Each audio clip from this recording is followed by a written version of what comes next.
இது வந்து சூப்பு. இந்த பாருங்க, இதில் வந்து பரங்கிக்காய், சக்கரவள்ளி கிழங்கு,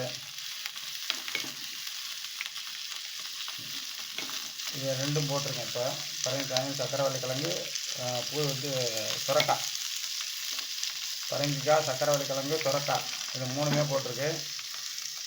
இது நல்லா கொஞ்சம் வெந்ததுக்கப்புறம் கோஸ், குடமிளகா, காலிஃப்ளவர் இல்லை ப்ரோக்கோலி போட்டுக்கலாம். நீங்கள் என்ன காய் இருந்தாலும் போட்டுக்கலாம். இதில் வந்து நான் ப்ரோக்கோலி போட்டுட்ருக்கேன், காலிஃப்ளவர் இல்லை. இதுக்கு முன்னாடி காலிஃப்ளவரும் போட்டிருப்பேன். இதுதான் நான் ரெடி பண்ணுற சூப். மத்தியானத்துக்கு நைட்டுக்கு எல்லாத்துக்குமே கூட ஒரு சூப் சாப்பிட்றேன் பார்த்தீங்களா, இதுதான். இதில் வந்து எண்ணெய் கிடையாது, அப்படியே வேக வைக்கிற மாதிரி. ஜீரகம்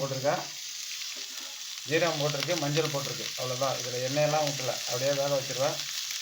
இது கூட கொஞ்சோண்டு சாமை இல்லைன்னா திணை இல்லைன்னா வரகு, இது கொஞ்சம் போடுவேன் வேகும்போது. அது ஒரு திக்னஸ் கொடுக்கும். லைட்டாக ஒரு 2 ஸ்பூன். சிக்கன் வந்து இந்த பாருங்கள், மசாலா முதல்ல தடவை வீடியோவில் காமிச்சேன். இதான் சிக்கன் ரெடி பண்ணி வச்சு. இதுவும் எண்ணெய் கிடையாது, தகரத்தெல்லாம் சுட்டு எடுத்துகிட்ருக்கோம். ஸோ மேக்ஸிமம் அப்படி சாப்பிட்டிங்கன்னா உடல் ஆரோக்கியமாக இருக்கும்.